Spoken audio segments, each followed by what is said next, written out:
আমি একটি ছবি পোস্ট করেছিলাম আর বলেছিলাম কে কে আমার মতো শ্বশুরবাড়িতে এসে পায়ের উপরে পা তুলে খাও আর ঘুমাও। তো সেখানে অনেকে অনেক ভালো ভালো কমেন্টও করেছে, কিন্তু বেশিরভাগই কমেন্ট ছিল এইরকম যে শ্বশুরবাড়িতে পায়ের উপর পা তুলে বসে থাকলে কপালে ভাত জুটবে না। আবার অনেকে এভাবেও কমেন্ট করেছে যে শ্বশুরবাড়িতে পায়ের উপর পা তুলে বসে থাকলে ঝাড়ুর বাড়ি ছাড়া আর কিছুই পড়বে না।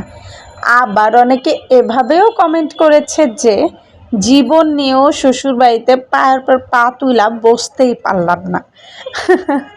তো কমেন্টগুলো দেখে আমার অনেক কিছু কিছু কমেন্ট দেখে হাসি পেয়েছে।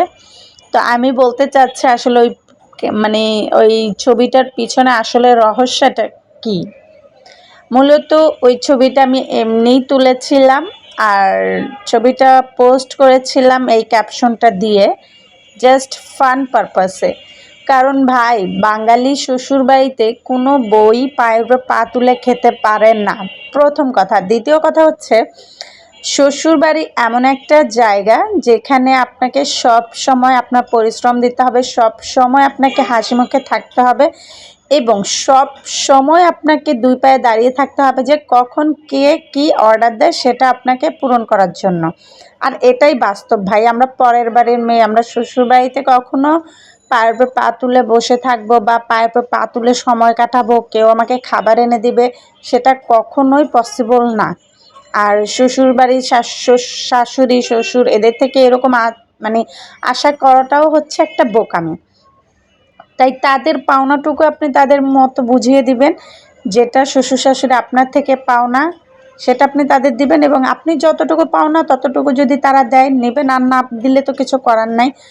পরের মানুষ, পরের মা, পরের বাবা, আপনার তো আর নিজের মা বাবা না যে এত এক্সপেকটেশন থাকবে তাদের প্রতি। যাই হোক, এগুলো বাদ দিই।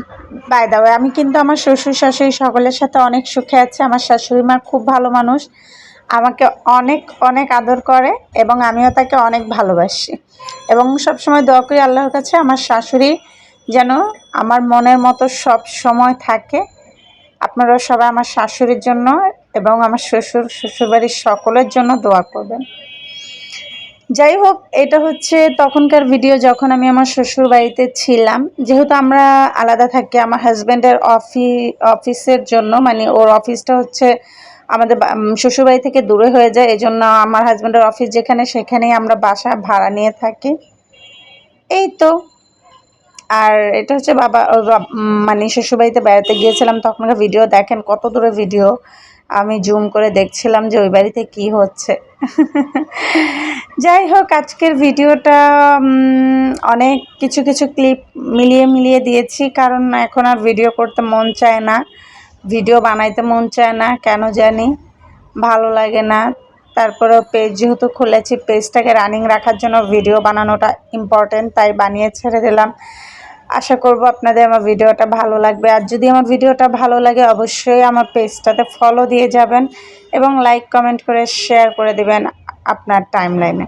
বাই দ্য ওয়ে, আপনার ভিডিও দেখেন কিন্তু রিঅ্যাক্ট করেন না।